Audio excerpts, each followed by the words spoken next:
préfère quand même avoir des gens qui, ne serait-ce qu'en autodidacte, ont commencé un petit peu à coder.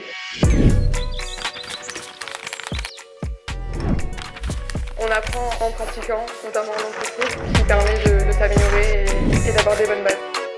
DigiFarm est un master qui vise à donner une double compétence à la fois en sciences pharmaceutiques et en sciences de l'algorithmie et en analyse de données appliquées aux problématiques médicales et de santé. Pendant tes études, quelles difficultés as-tu rencontrées? Je ne programmais pas à un haut niveau et donc j'ai dû apprendre avec ça. On apprend en pratiquant, notamment en entreprise, qui permet de s'améliorer et d'avoir des bonnes bases. On préfère quand même avoir des gens qui, ne serait-ce qu'en autodidacte, ont commencé un petit peu à coder. Il y a un module de mise à niveau qui permet rapidement de rattraper le retard. On nous amène à vraiment travailler, s'entraîner, à coder et à avoir des résultats après. Je donne un exemple concret de projet de recherche ou d'études de cas sur lesquels les étudiants travaillent pendant leur formation. On est sur un campus santé ici, sur lequel sont localisés à la fois des laboratoires de recherche académiques affiliés INSERM ou CNRS et un centre hospitalier qui est le CHU Timone, sur lequel sont localisés donc des services de soins et des laboratoires. Les exemples de projets sur lesquels on fait travailler nos étudiants, ils sont directement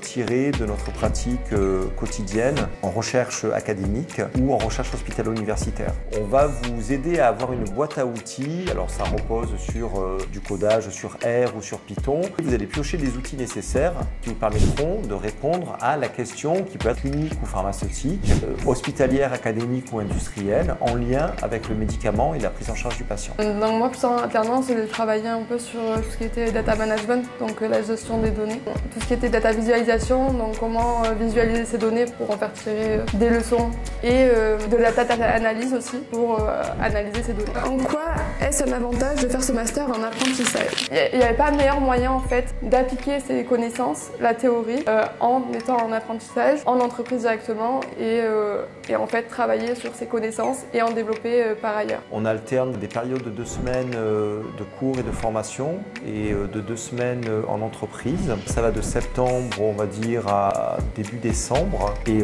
la plupart du temps après, jusqu'au mois de septembre, ils sont en entreprise. Quel est ton plus beau souvenir lors de ta formation? Alors, ça a été le dernier jour de ma formation parce que j'ai pu présenter le travail que j'ai réalisé pendant cette année en alternance en entreprise. J'ai présenté les outils que j'ai créés et que j'ai développés pendant cette année-là. Et c'était de la fierté parce qu'un an auparavant, je ne me serais pas cru capable de pouvoir les développer. Ça a été vraiment un beau moment de consécration. Cite au moins 3 métiers auxquels pourront prétendre les futurs diplômés. Il y a des métiers qui relèvent plus du management et de la gestion de projet digital, du développement et de l'analyse de données. Après, il y a des métiers qui relèvent plus, on va dire, de la recherche et développement dans l'industrie pharmaceutique.